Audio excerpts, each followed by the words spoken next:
Um, we're here to talk about AI, artificial intelligence. Again, and I want to set the stage here. I am not the guru on AI. I am not the expert on all of this. Like I said at district conference. Let me fix my camera. Boy, for talking about a high tech thing, I'm having a hell of a time with the technology here. So, um, but I just, this is a topic that probably in another 6 months, my whole presentation will be obsolete. It's moving so fast that it's hard to keep up with it. But there are some tools here that AI provides that I think would really help individuals in their Rotary life. And I'm gearing this towards sort of the level one entry level of sort of AI in terms of like we're talking using like Chat GPT, we're talking about LLMs, we're talking about those types of things. We're not talking about agentic AI, where agentic AI is sort of you let the AI take over your resources in your computer and let it automate all of your stuff. That's not what we're talking about. We're talking about sort of a basic level, and I'm going to share some of that leveling here. But here's a definition of what it is, and here's what I wanted to be clear on what we're going to talk about. So we're talking about how AI can be used as a tool, how it can help you get from point A to point B a lot faster than just manually doing it. So that's what we're focused here on this blue box here. These other things are potential things that AI can do. AI agents, they actually can manage your resources. Can you allow the AI to say, okay, I want you to manage my email, and it will automate that stuff. And then the further point is where you let AI take over all of your stuff, your task, you give it full control. We're not talking about that. I'm not in that realm. Uh, and so that part can get interesting and a bit risky. So we're going to just talk basic stuff today. And again, this is just a little bit about leveling in terms of where we are. We're probably in this stage two, maybe getting to stage three is what we're talking about, being creative with the AI. These things in stage four and stage five are really where you're letting the AI automate a lot of things, create things for you without much thought. So what AI is in the scope of what we're talking about today? We're talking about writing, thinking, how it can create drafts, how it can get you from again point A to point B a lot faster. Um, AI is not a fact oracle, and it's not a substitute for rotary judgment. So we're going to talk a lot about keeping humans in the loop. I'm talking a lot about making sure that you review the information, but and there's a slide here that'll say the AI that we're going to show, and I'm going to demo all of these things, and we can talk through it. I'm betting that most of the people on this uh, presentation have either been exposed, are using, know somebody that's using all of like Chat GPT and all those types of things. So you might know more about this than I do, but we're going to go through it. We're going to show some ideas on how it can help Rotary. But again, it's not the know-it-all fact oracle. It will get you 80% of the way to where you need to be. And you can see down here some of the things that the AI, again, in the scope of what we're talking about today, what the AI is good for: drafting newsletters, press releases, notes, minutes, agendas. It's good at helping project ideas, generate some scripting, things that will help you get to the next level for those types of things. What it's not a human brain in a computer. It's not a replacement for accountability. It's not guaranteed unbiased judge. So if your sources are all bad, the data is bad, then the AI is going to also be bad. So just take that into consideration. It's not conscience. It doesn't have it's not going to be inherently truthful. It's not a mind reader. It infers the information from the data it's given, and it's not guaranteed to be fair. So it can, again, we were talking about it based on the data, it can amplify biases in the data. AI is not guaranteed to be accurate. It will give you statistics, quotes, policies, names, citations, and it will be very confident in giving you that information. Most of the time, I have not had it wander off too far. Sometimes with image generation, it can get a little kooky, but really, it's just a matter of making sure that you check these facts because the AI can be very persuasive in letting you know that what's going on here. But uh, oftentimes it's right. It might not be up to date if you're using old models, and we'll talk a little bit about models. It's not a decision maker, and the big thing is it's not a replacement for relationships, empathy, or local context. It doesn't know what our community needs.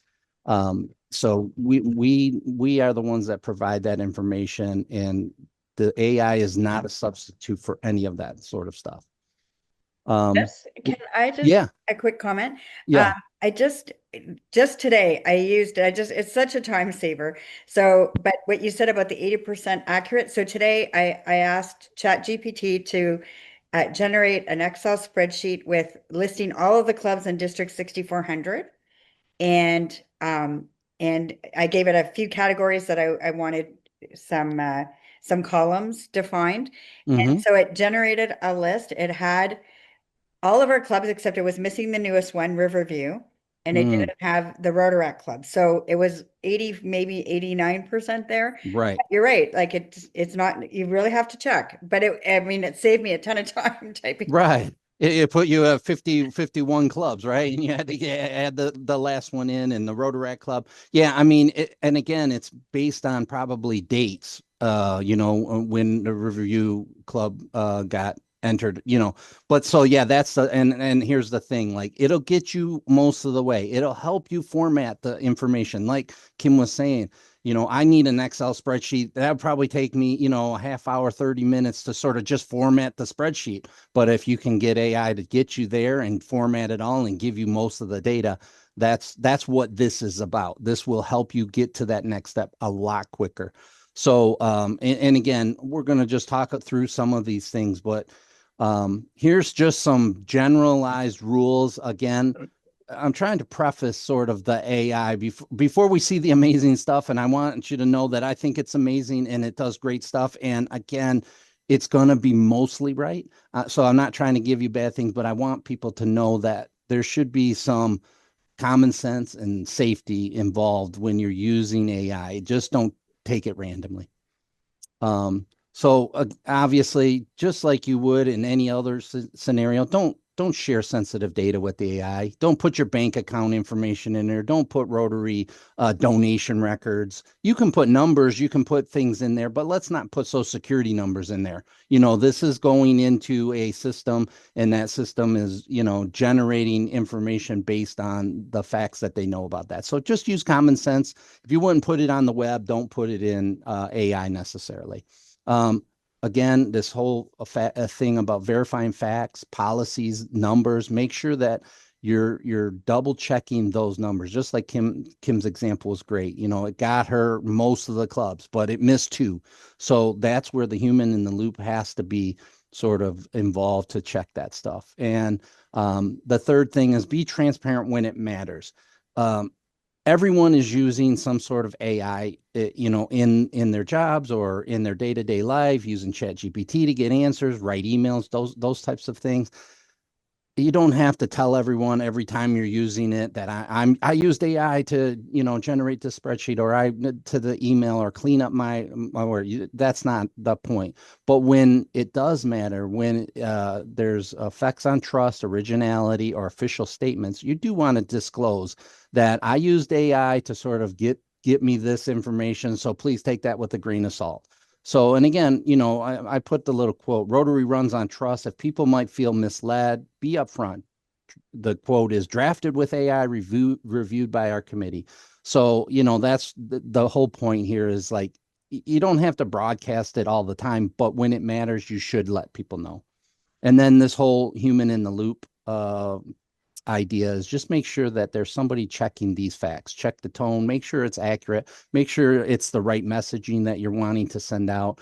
Again, it's going to give you a great start, and you might have to tweak it a little bit to get to the facts that you want to get to.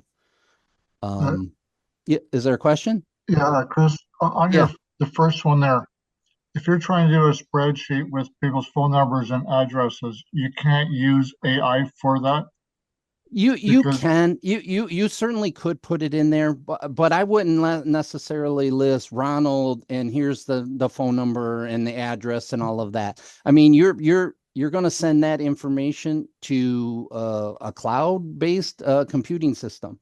So use your best judgment.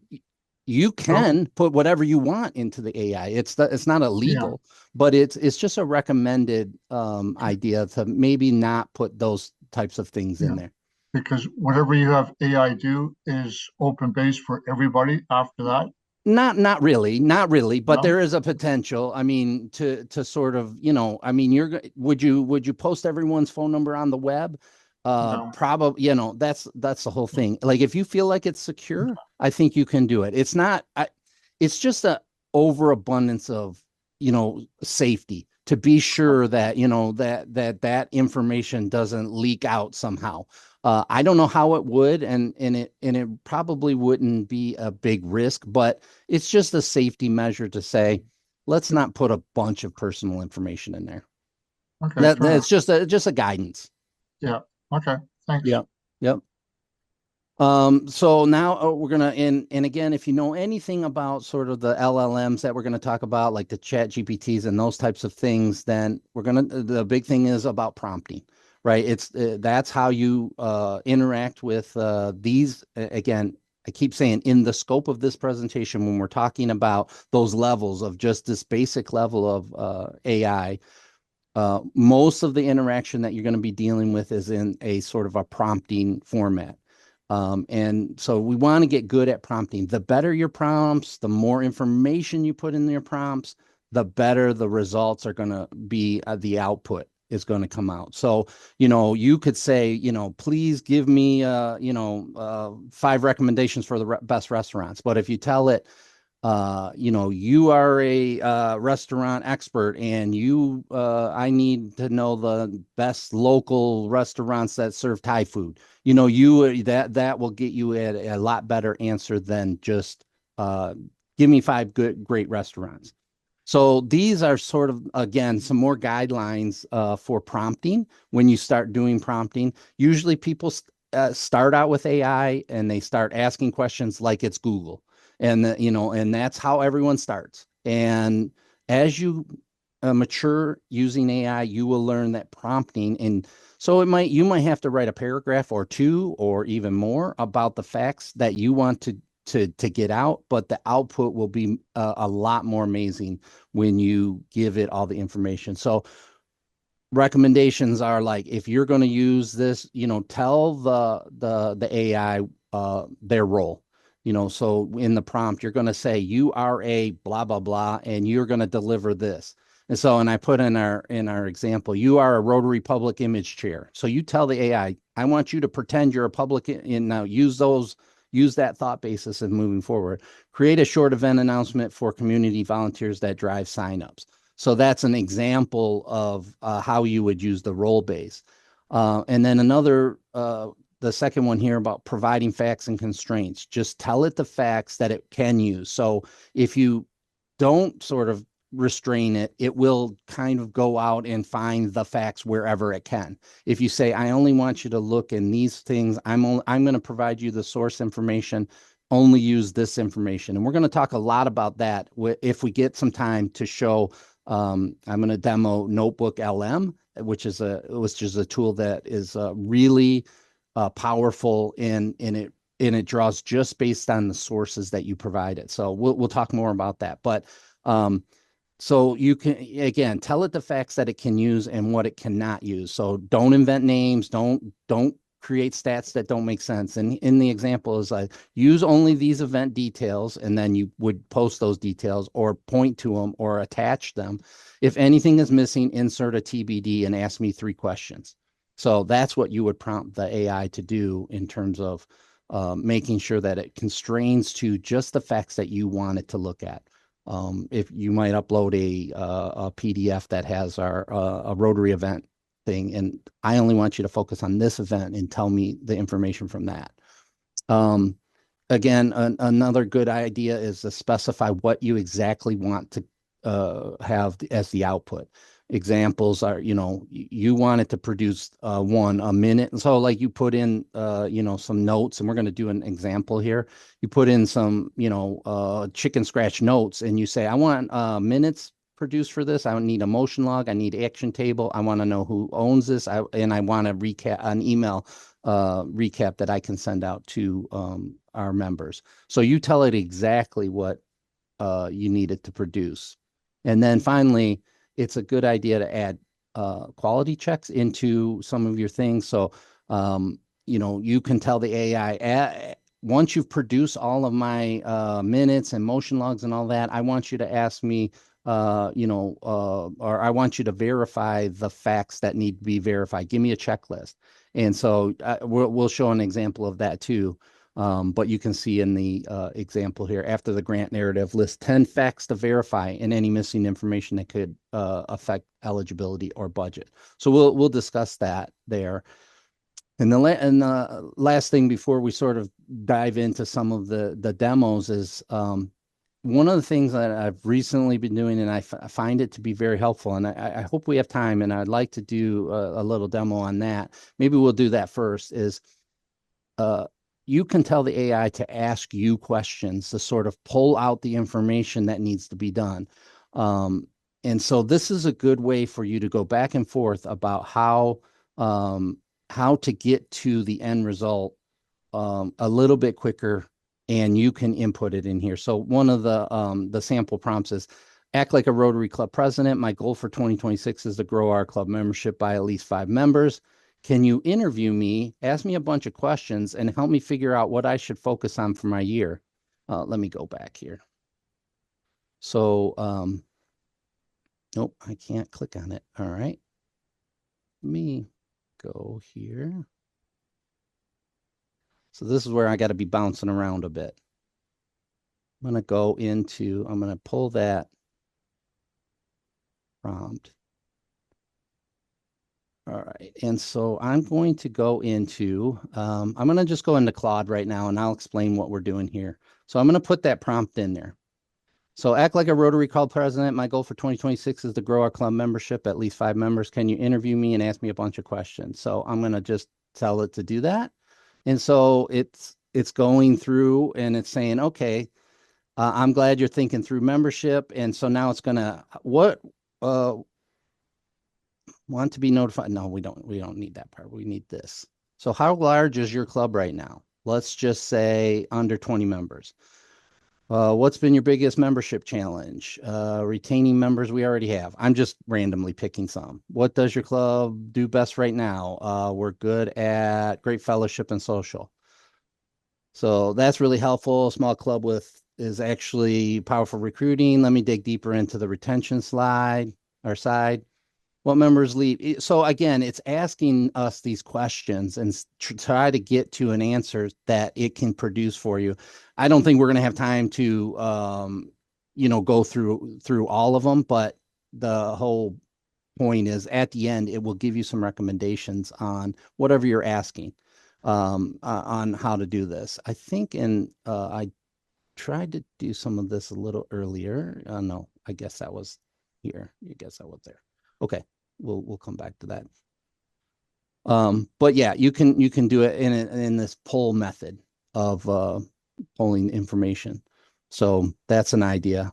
And let's just go to our next slide. So I'm going to focus on a couple of demo information, but I have this slide here. And again, it's just kind of a random thing, that not necessarily the best thing, but these are some tools that you could use in your time that you want to look at. If you're looking into video or design, these are some AI tools that could help you do some of these things a little bit better.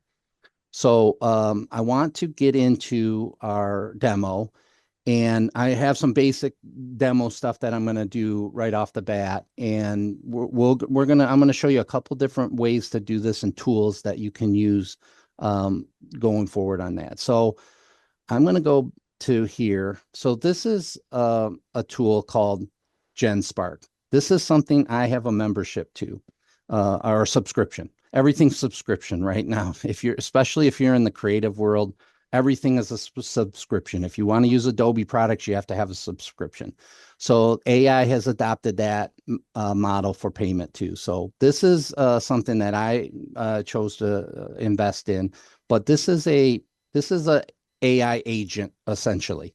And the AI agent is basically it's again, I'm not necessarily recommending this for anybody. I'm just saying this is what I use. It's called GenSpark AI Workspace, and it basically has the tools that I want to use for AI. It has an AI chat bot. It has an AI image creator.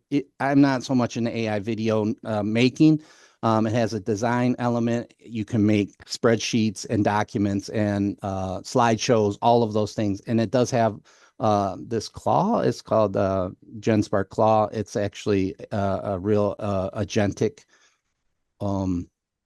AI. It wants to have some control over your computer or your desktop. So, but in this sort of agent, I have the ability to use the AI chat. And in this AI chat model, I have several different options. Now, typically, you can go to OpenAI or ChatGPT, and you can open it and you can use it for free. And you have an amount of chats that you can use. And you can see right now, I'm using this right now as ChatGPT 5.5. That's the latest model that's available. But because I'm using GenSpark, it also has all of these other models. I can use older ChatGPTs. I could use Claude's top chats. I can use Gemini. I can use Google's DeepSeek. There's also Grok if you wanted to use this. These are all different LM models, large language models. And so most people are familiar with ChatGPT, so we'll stick to that. I did want to show Claude, and I could use Claude's tool here if I wanted, and that's where I typically do. But you can also go to Claude, the website, claude.ai.com, and they have a free tool that you can use, and that's what I'm using here is just free, but it's the same sort of thing as ChatGPT. It also has some models if you want to do some different modeling in there, but it's their specific model. So I just wanted to kind of review that to say there's different things other than ChatGPT, and what I'm trying to keep for this presentation are things that would be free to use. You can choose to pay for more advanced or more volume if you want, but you can probably get through most of the things using these tools for free. So we'll stay on the ChatGPT, and maybe we'll put a few of the things in here. But I had so I'm going to just do some basic prompting. So here's one that I thought was just a pretty basic one. Explain what Rotary DDF funds are and how they work. So when you put that into ChatGPT, they're going to do that. I'm going to go over to Claude and I'm going to put that in too. And I'm going to just start a new chat just so we have a clean thing. I'm just going to put the same thing and we'll see how they compare. They might be slightly off, but we'll see how it goes. So you can see when I'm using this GenSpark version of this, it's showing you everything that it's doing. It's reviewing all of these resources, telling you what it's looking at, and then you can go to these resources and view the sources. ChatGPT doesn't necessarily do it that way, but GenSpark is actually doing it that way. So this one, it does take a little bit more time to do that, but let's see what Claude came up with. And again, just by asking what a simple thing, again, this is more like what people are sort of doing at a basic level, like you could Google this and probably get similar information, but you can see that it's breaking down most of this stuff. I think maybe it might be a little bit outdated. I think this 50% might be a little bit different now. I think it's like 40, 48% or something different. So I would take that with a grain of salt, but this is information that would help you learn about, what are DDF funds and how do I use them? How can I participate with them? And then you can see here, that the ChatGPT now has given us a little bit bigger, and I would expect this one to be, yeah, this one's a little more updated because we're using ChatGPT 5.5. That's the latest model, meaning it's been refreshed with the most recent data. So this one will give us, a little bit more of what that breakdown of how the money is broken down. But you can see it's a lot beefier too in terms of what it produced. And it gave us all of this information, and we could copy and paste this and put it into a document if we want, those types of things. But you can see the whole thing here. I'm not going to read it all, but you can see everything that it produced because I asked what are DDF funds. So I'm going to try a different prompt and another sort of basic prompt. I'm going to put this one in ChatGPT also. You are a Rotary mentor. Explain the four-way test as if you were talking to a 12-year-old interested in community service. So we'll put that one in, and we'll do it in Claude too, see if it's a little faster.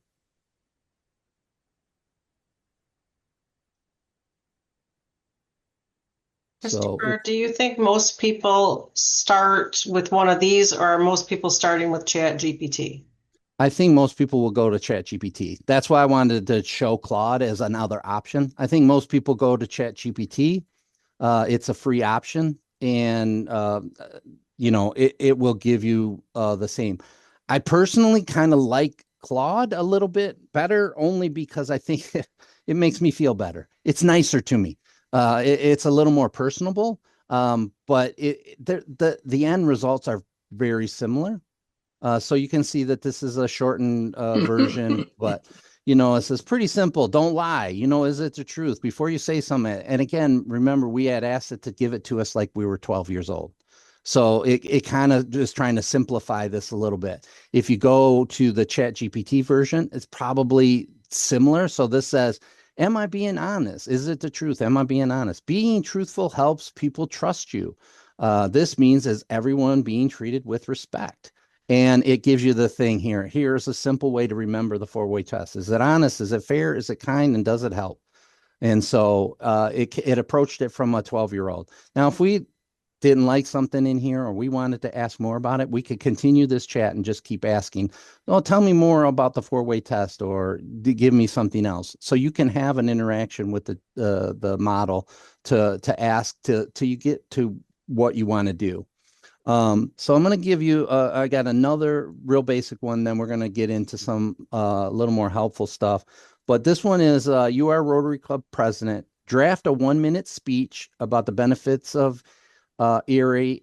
Create a supporting document that can be handed out during the speech. So this area is every Rotarian every year, if you're not familiar with that. So we'll just run that. So one of the things for the difference, I think, with ChatGPT and Claude, ChatGPT will produce this supporting document handout. It will give me a handout, and it will allow me to copy and paste that and put it into a document, like a Word document, and then I can print that or whatever, which is great. And that's how most of this is done. Now, if I put it in the Claude will actually create the document.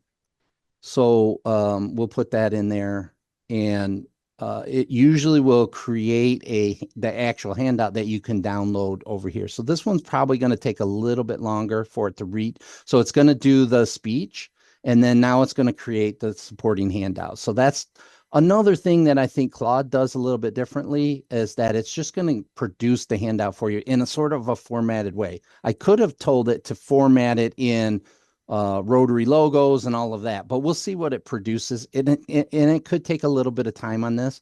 Whereas in this scenario on ChatGPT, they gave us the 1-minute speech. So this would be a speech that, you produce, the president looks at it and says, okay, I'm going to say this speech. I just want to take 1 minute. It's really simple. Here's what the thing is.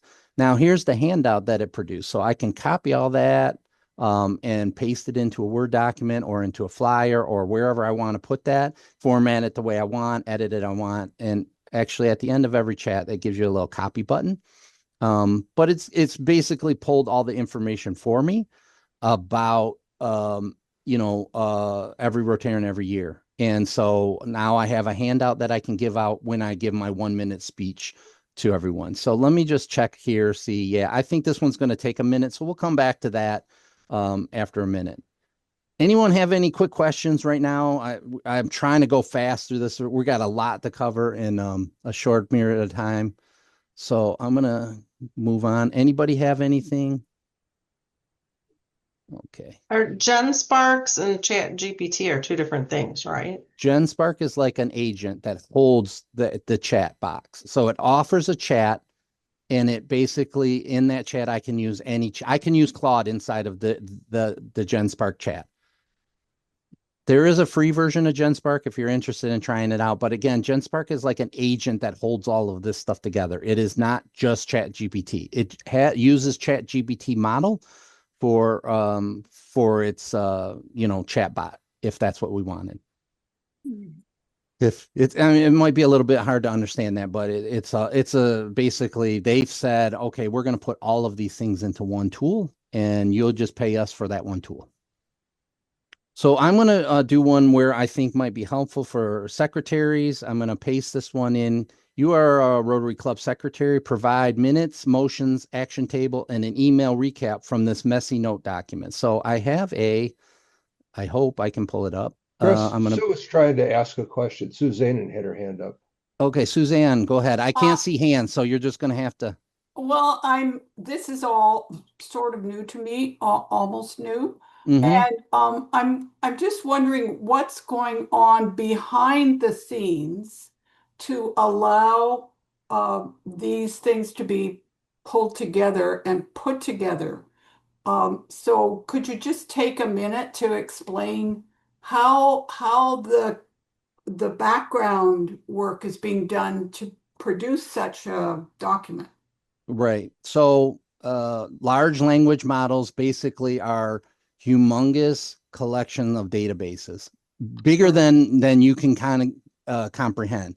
It's information from the internet. It's information from actual data sources, databases, and things like that. So it's really a cloud computing reference for all of everything that's been inputted. And again, when we're talking about like input of bad data versus good data, it takes all the data. It doesn't matter where that data is. So it is pulling all of that information from its computing system. And that's why these things do cost some money, because they do take massive amounts of computing processing. And they're called large language models for a reason, because they are tremendously packed with every kind of data that you could imagine. Right. And so it goes in and pulls that information a lot faster than we can pull it, frankly.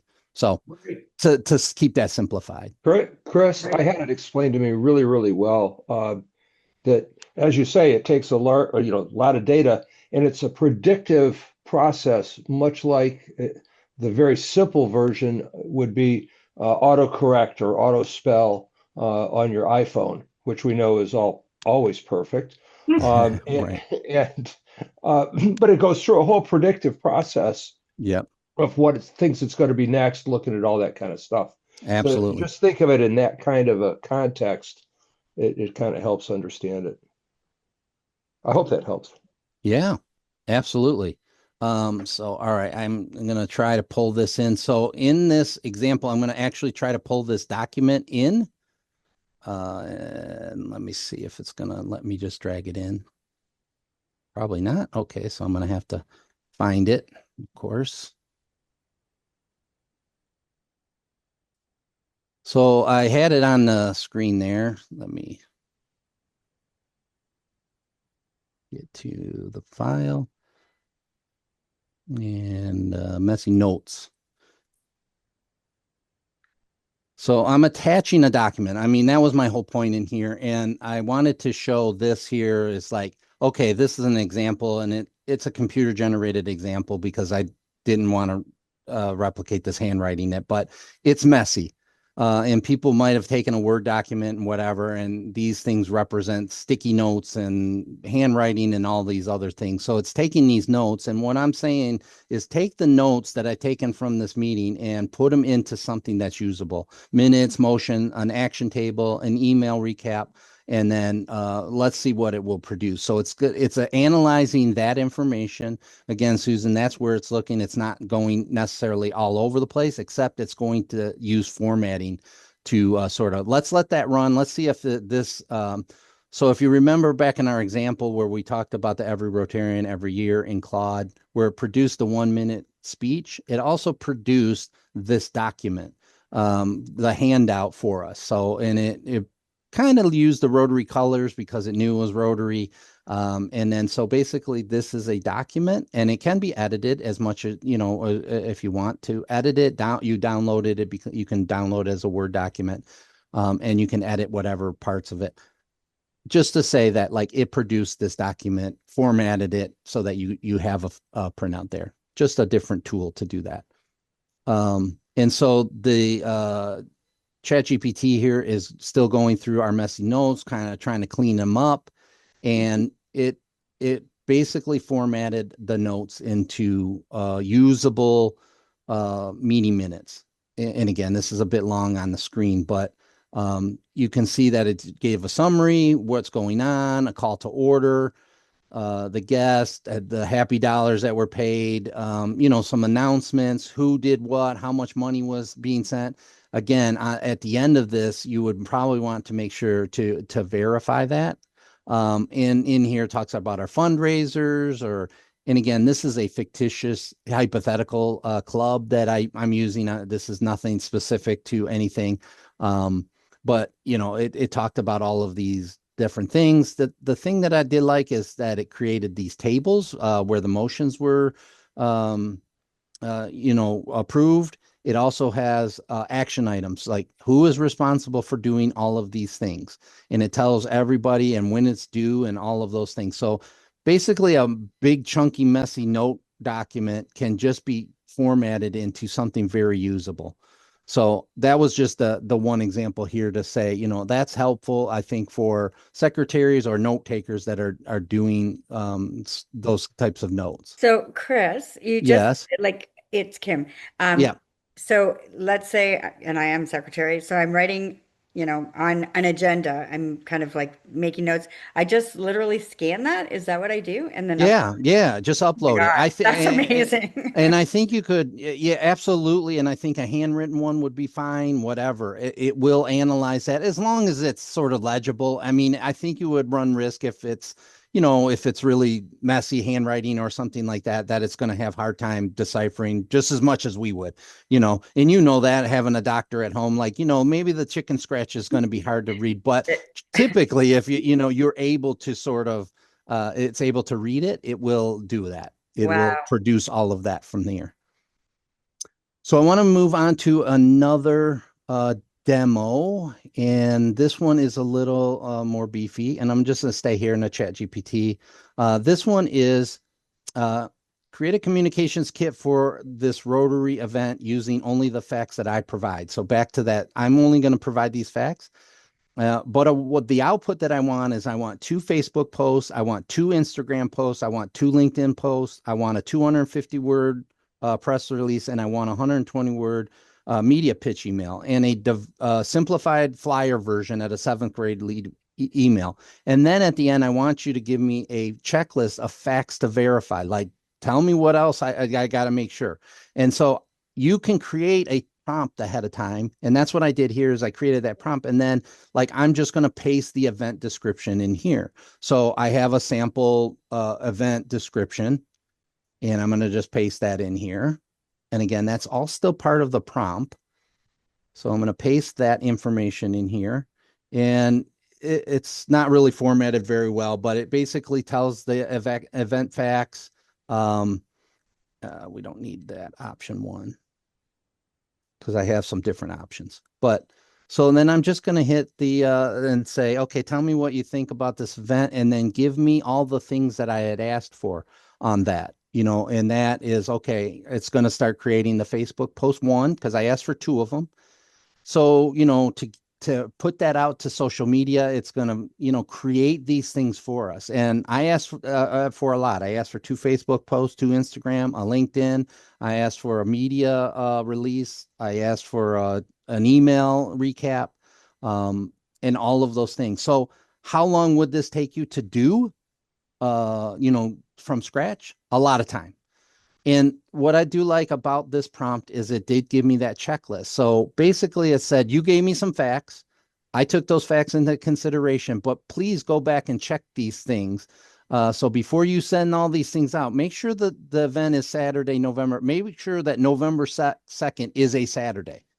Make sure the event is properly timed. Make sure the meeting spot is verified. So this is a checklist for you to say, okay, let me go check these items. And again, that's because I told the chat bot to give me this checklist. And so it produced everything else I wanted. It gave me the flyer, so now I can copy that flyer over. It gave me the media pitch. It gave me the immediate release for the news there. It also gave me all my little posts for LinkedIn, my Instagram. I mean, in a matter of a minute, right? So it had it all. Even if it's not exactly what I wanted, it produced all of that information in a minute. We can go back and take 5 minutes and edit it if we needed, and we'd still have a lot of time left to go play with our kids or whatever we want to do. So, that's just an example, a simple of example on how that could be used.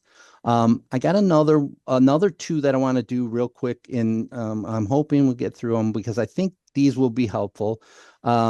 And I got our foundation chair here, so I got to be careful about this, but I'm going to do something about grants in two different ways. So basically I'm saying, okay, you are a Rotary grants coach from the bullets below. Again, similar to this post that I just did, for media posts. I'm going to ask it to provide me some stuff, and then I'm going in my template, I'm going to paste that information here. So you're a Rotary coach from the bullets below, draft the 150-word summary, goals, measures, simple evaluation, sustainability plan, budget outline categories. Then ask me the 5 most important missing questions. So I have a project here that I'm going to copy and paste. And again, this is information that you would have about a project. So you would just pull that information in about a project. So I posted this in. This is a project, a literacy reading corners.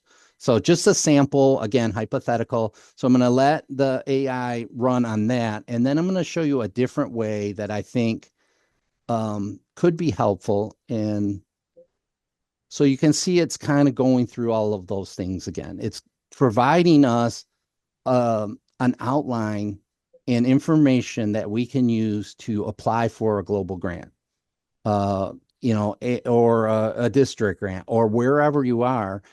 It's not necessarily writing the grant for you, but it's giving you the foundation of things to think about based on the facts that of the project in mind. We have an idea for a project. We have these things. Here's the project idea. Tell me about these things. And so it goes through all of this information, produces all of those types of things that can be used for the project, how they would measure up. And then at the end, again, this is a lot, and I'm sorry I have to go through it like that. I mean, we could read it word for word to see if it makes sense, but just trust me that probably 80% of it does make sense. But I do like, because I asked it, ask me some questions about what I'm missing when I'm thinking about grants. So it provided these questions, and you can keep chatting with the chat GPT. So the other one I wanted to show is here's a different approach that I think is interesting, and I'm hoping I will be able to go through it. So you're a Rotary grants coach. Review the included grant application and give me a success rating scale based on the current information. Suggest at least 5 ways the grant can be improved and include 5 gaps in the information. Then give me 5 key points that will help ensure approval of my grant with Rotary International. So basically, if you have a grant written, you can have the chat review that and say, how can I help myself be more successful with this grant. So I'm going to put a sample grant that I found, and it's just a one that was filled out. And I kind of found it sort of online, so I don't know how factual it is, but the whole point is, I'll just pull it in here. So there's a sample grant, and I'll just pull it up so you can see what it looks like. So it's really the grant application that RI has given as a form. No, yeah, yes, I think. Okay, so it has some information in there. Yeah, they wrote a whole paragraph and all of that kind of stuff on that. So I'm going to run it and see. So basically, you can put in an application, grant application, head key award application, anything that you want to do, that you've written and you've applied for, you run it through this AI and say, tell me how well I'm doing. I said, give me a rating scale. Tell me on this rating scale, how am I doing? And then I also said, give me some advice on how to make it better. Where are my gaps? And then how can I be most successful in trying to get this grant approved? And so you can see it's writing that information out for us. And I'm trying to go back to the top, but it's still writing stuff. So add a stronger sustainability plan, clarify community assessment. So it's identified some gaps. And so it's given me the whole thing here on where I should focus my efforts on, maybe turning that. Again, I didn't study this grant. Maybe it's terrible, maybe it was good. But look at all the information it's given us, and this will help us to get better. Maybe this is too much information. It might be a lot to read through, so you can simplify some of this too. But it's giving you even examples on how some things is. So like basically it said, I would move the likely rating from a 7.2 to a 10 if these areas are strengthened. So at the beginning of this, it gave a rating scale, and it basically rated all of the sections of the grant and said, this is where I think it is based on whatever, and measures are too basic, number trained, and exams are useful, but don't fully measure the project impact. So maybe that would be something helpful. Risk management. So, and it gives you the scoring, guide, so you know where we're at. And then it just goes through all that information. So this, I just thought was impressive. If you have a grant application or any kind of application sort of that you want to look at, you can have the AI review it for you and give you some guidance on how to make those things better. Chris, I have a question. Yes. So if to flip this around a little bit, if I am a panel who is scoring and evaluating grant applications, might I put the data into a Chat GPT or a Claude and give the rubric of, this is what we're looking for. It has to meet these Yeah. measures, and then have the scoring done by AI? Could you? You honestly could. You could, if you tell AI, here's our criteria, here's our things, here's application that Kim submitted. Tell us where it scored out, and and then again, making sure the human in the loop. Don't just take it for granted. Make sure you review it, but it's probably going to be like, okay, yeah, I agree. We're missing this point, or no, this is successful. I think it, yeah, absolutely could save the committee time a lot of time. In terms of reviewing those things. Yes, absolutely. Chris, Yeah. that's something that we were looking at, that I have been looking at to try and implement to help us with the review process. So yeah, send me the prompt that you had, and I'll use it as my basis and save me a little bit of draft time. Right. I'm gonna send I'm gonna test send it. right. We will, just for everybody on here, Do your own we work, will Ross. still be doing. No, we learn from others.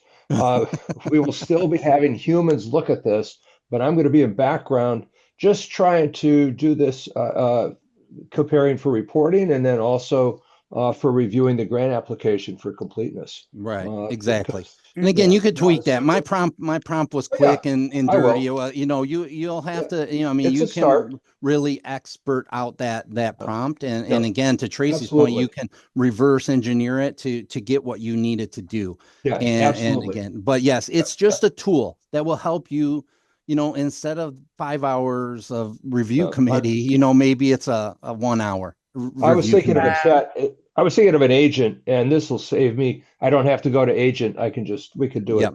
You this can way. do it Thank all you. through this way. Yep. Yeah, So, yeah, yeah. we're, Russ, teacher in the house here, and AI was coming on just as I was retiring, and we were starting to play around with this. But I can tell you, in looking at and scoring things, I was able to very quickly create a rubric for each piece that needed to be graded. I asked it to create it on a 10-point scale or a 5-point scale or whatever it was, and it shot out the rubric for me. And then I could highlight pieces of information from a paragraph and Mhm. paste it in and say, score this on a scale of 1 to 5 using the above rubric. Mhm. It came out.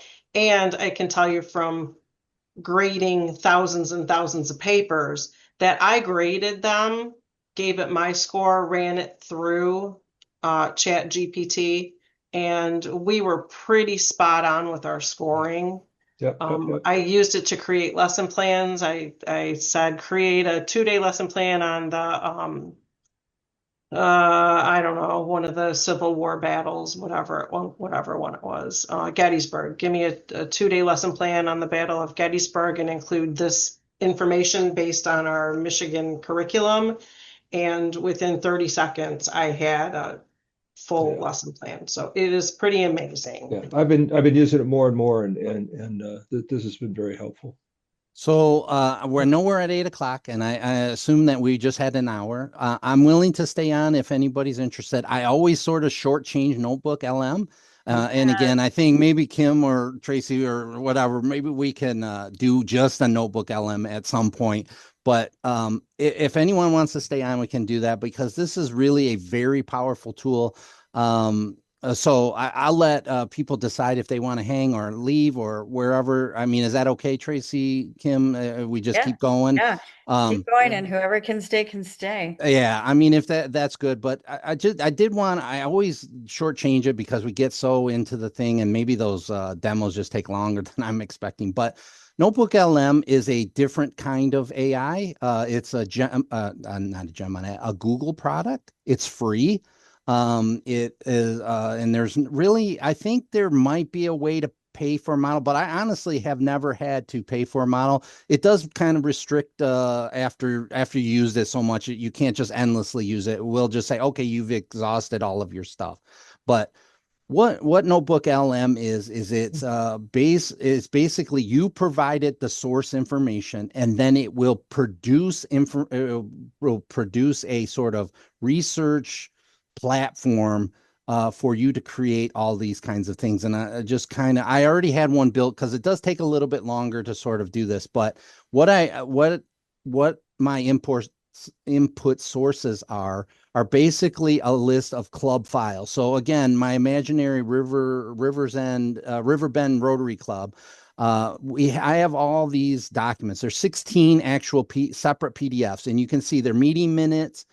We have Rotary Basics, PDF that's there, committee charters, events. We have our club bylaws, some summaries, calendars. I actually wrote a prompt and said, tell me what I need to create, a sort of a club resource that can be used.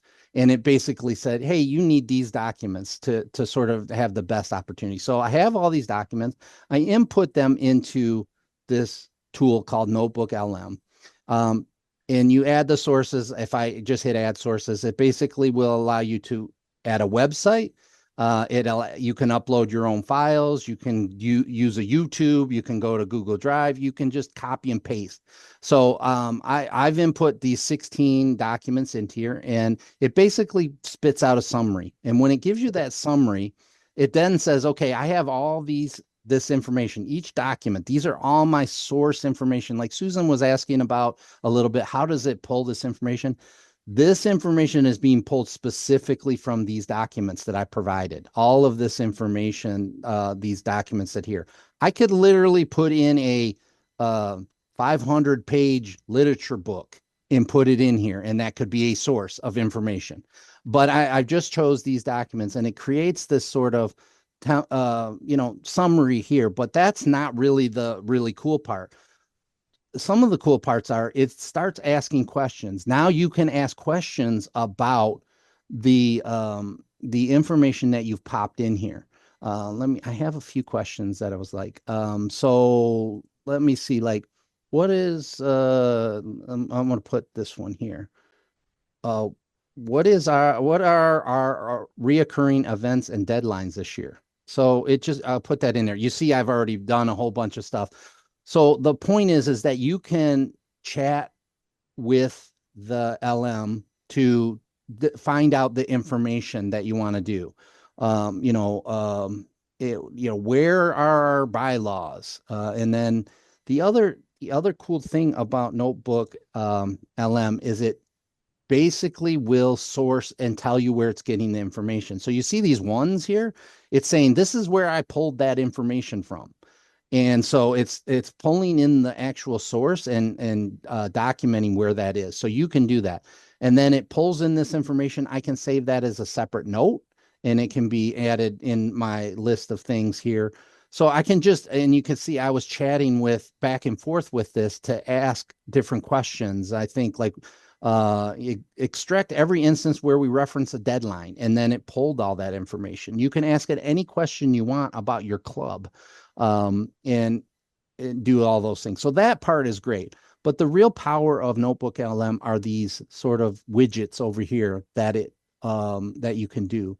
So from this information, these things actually are products that it will produce. So it actually will take the information that you've provided, an audio overview, it will create a podcast. And that podcast sounds like two people interacting on a podcast. I don't necessarily have that one here. It does take a minute to generate. So, because it's got to go through all of that information, generate. But if you listen to that podcast, you're like, wow, it's really, and they're casual, they're joking around. It feels like there's two people, but it's really all AI generated. It's really impressive. You can create a slide deck, a video overview, and I do have some of those things here. So one of the things, so based on this information, I just said, create a slide deck. I didn't format this. Now, it created this slide deck, and I can download it as a PowerPoint. I can do it as a PDF. But it basically put this thing together almost too good. Like the graphics are like really good. Like, okay, that like, oh, somebody in AI had to do this because this is way too good. But it just easily took the information. It put the 4-way test into this crazy thing. But it has all the slides in here, and what you can do on this, and again, it has like 12 or so slides. When you create a slide deck, you can create it and say what you want it to do. So when I created that slide deck, I said, use Rotary branding, use the colors, make sure that the logo is the official logo. And you can tell it to give me a shorter version, give me a detailed. You can say, I want, less graphics. I want the graphics to look this style. You can definitely customize that deck the way you want. And I'm not going to generate one now because it'll take a few minutes, but because it's got to go through all that information to generate it. But you can create a slide deck. The thing that I like making a lot, and I use at work, I use it in personal, is an infographic. And so here's an infographic that it created. Again, I just said create an infographic, and it created this whole thing based on those sources. I didn't have to format all this stuff. Again, I'm going to look it over to make sure like wording is spelled right, because when AI generates images, in text, actually specifically text, it's so much better now. But a year ago, when it would do text, it kind of jumbles it up. Like it's really pulling text in as an image, and sometimes it didn't do it right, but it's so much better now. But I would verify that these things are accurate, that they made sense, whatever. But again, just by clicking that infographic, again, you have ways to customize it. You can tell it I want it in these sort of formats. I want it to look like clay animation. I want it to look like bricks, the Lego thing, and you just tell it that the way you want it to come out to do that. And also, you can do a quiz. So this little quiz is basically if you wanted to give this to a new member. I don't know what a quiz would be pertinent necessarily, but it generated a 10 slide quiz to just say, here's things about our meeting, and then you go through and it's like a little application that will create the quiz. Flashcards, informational, again, maybe not necessarily a club resources flashcards are necessarily, but maybe you have a reason to have flashcards to study some other Rotary information. If you want to dive deep in the district designated funds or something, you can do all of that stuff. And again, there's a briefing document that it created. It basically took all that information, created an executive summary, organizational structure, money, where our policies, here's our finances, here's our goals, here's, so it can produce all of these things, a data table. I think this is maybe the data table. Yeah. So basically here's our events, and it put it into a table format for us. There's this thing called a mind map. I don't know if I have that on here, but the mind map is kind of cool. It's just an interactive, thing that I'll see if we can just generate it. It usually doesn't take too long to generate a mind map, but you can do that. Again, it just can produce a lot of information. Oh, here's the mind map I had already. So it basically says, here's the club, here's the high level buckets of information. Inside of those buckets, there's smaller information when we meet, when were the bylaws done. And again, you can download this as an interactive like web page and add it to your thing, and it just will keep going down in detail as far as the information will go. So those things are helpful. Let's get rid of that. But this is really a very powerful tool that can create all of this information. It's more of a research learning tool than it is. It's not like a chat GPT. You're not necessarily prompting it. You're just saying, here's some information. Here's a book by Ernest Hemingway. Can you give me the bullet points? If that's something you wanted to do, you could do that here in Notebook LM. Again, a free tool, but super powerful. I think one of my favorite tools really to use. And again, it's a Google product, and it's free. So there's no reason not to do that. But if you needed a club resource, that's something. That was the example that I was using here. Or if I need a presentation on, again, I keep going to DDF, but if I just put in a couple documents about DDF and say, put that in, let it run and say, create me a slide deck about that. And it will create that editable slide deck. You can change whatever you want. And if you don't like that one, just generate another one. It'll create a completely different one. And again, it probably won't let you create 10 in the same session, but it'll let you create 3 or 4, and then the next day you can just go make some more. So anyway, I'm glad I got to show a little bit about Notebook LM. I will go back to in GenSpark. So they have an AI image. And again, people sometimes want to be interested in image generation. This is helpful for flyers. It's helpful for all kinds of things. And in here, where was I doing in here? I had so I went in here and I did the district conference. I said, okay, we're having a district conference that's coming up in Mackinac. And I said, let's see what I said. Generate a Rotary International flyer promoting District 6400 conference being held in Mackinac Island, Michigan. Use Rotary branding, logos, and colors. Be sure that for me, I just put that the image fit in the window. So it went through, it went out and said, okay, you want Rotary branding here. I'm going to verify the Rotary branding. Oh, we want Mackinac. I'm going to go do some research on Mackinac. I gone through this, and then it produced a flyer for me. It's a simple flyer. but it's represents Mackinac. Awesome. It's right.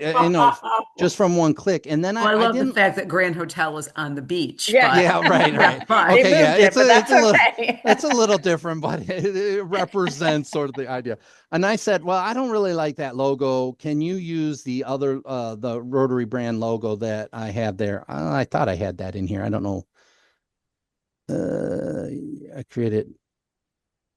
I don't know where it went, but yeah, I had it in. Thought I had something in here. I don't know where it went, but I actually said I don't like that logo. Can you change the logo? And it changed the logo on that. So it had that, and then there was I did a club membership promo. Again, I'm just showing you this is stuff that can be done. And again, I asked it create a Rotary branded flyer that promotes the value of joining a Rotary club. And it went through, found some imaging. Again, I use Chat GPT image. Again, this place, or because I'm using GenSpark, I have the ability to use the models for image generation, and Nano Banana, if you've ever heard of it, and it's a weird name, Yeah. but it's a Gemini. Nano Banana 2 and Pro are sort of the top image generators, but ChatGPT has a new image generator, and then there's a whole bunch of other options too. So some are better than others, but basically I told them that, and it created this flyer. And so, again, it's maybe this is the one where I said I didn't like the logo. Yeah, that I said, oh, use this logo. I said, so it created this flyer just by my little prompt. And so, it can be something you download real quick and pass out. But I said, I don't like that logo on there. Can you use that logo? So then it created one with the logo that I wanted. And then from there, I actually did I said, because it gave me a little prompt, and it said, do you want to make a video from this? And I was like, okay, let's see what the video will do. And so you can see it here. Based on this flyer, it took that and just made a simple little video. You can see right there. I'll try to pause it. See how it's misspelled discovery? That's something that, like, so this Gemini VO 3.1, that is stuff that sometimes, again, a video generator. So it basically, and you see where it says Rotary, and then what is this word? I don't know. But that's where you have to be careful on some of this. And again, this was a long stretch from a very simple prompt to a small video. So I could refine this video and tell the AI, like, okay, you spelled discovery wrong. The logo's not right. Use the right thing. It will eventually get this cleaned up. And you can see it's only 4 seconds. So it could be like an Instagram post or something like that you could use really quickly. Again, I'm confident that I could get this cleaned up, but I just wanted to see what it would do right off the bat. And it just took the information from this flyer and it said, make me a video. And you can see the movement of the people in there. That's all AI generated. It just did that. So it's just really cool on how that does that. So, but yeah, just all kinds of different things. Again, I was testing some of these different chats and stuff like that. But so Chris, yeah, question. yeah, sure. You talk about all these different like Notebook LM, Claude, and Chat GPT. Yeah. Do we have to go in the Google store or someplace to download these, or how do you access them?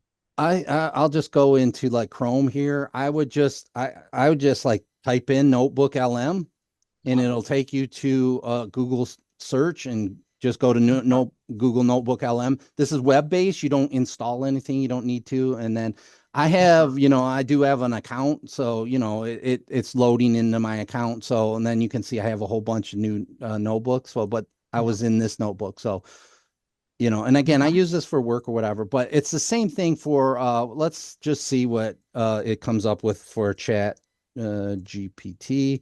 I think it's just going to take you to the official Chat GPT website. And yeah, it's just a website. And see, this one just loads up, and then it doesn't even need to know who you are, and you can just start asking it stuff. The same with Claude. Claude is, you just go to, we'll do that too. Like, just look up Claude, and Claude AI, it's just going to take you here. It knows me because I have an account, so it's going to be like, hey Chris, or whatever. and then but so if you, I do think you have to sign up, you'll have to sign up with your Google account or just however you like signing up. And then together, again, mostly AI put together for me, was a list of, use cases for Rotary clubs, budget friendly tools, the tools that you can use for free most of the time, or it's really low cost. And these are sort of the tasks that these tools are good at, uh, generating the outputs for. So, these are the things here. There's 20 of them. And then on here, it's again, these are some of the then it's just sort of the same thing, but just a different way to look at it. Here's the tools, and these are the things that it's good at. So like if you want to do flyers, I do love Canva. I think Canva is a very good tool.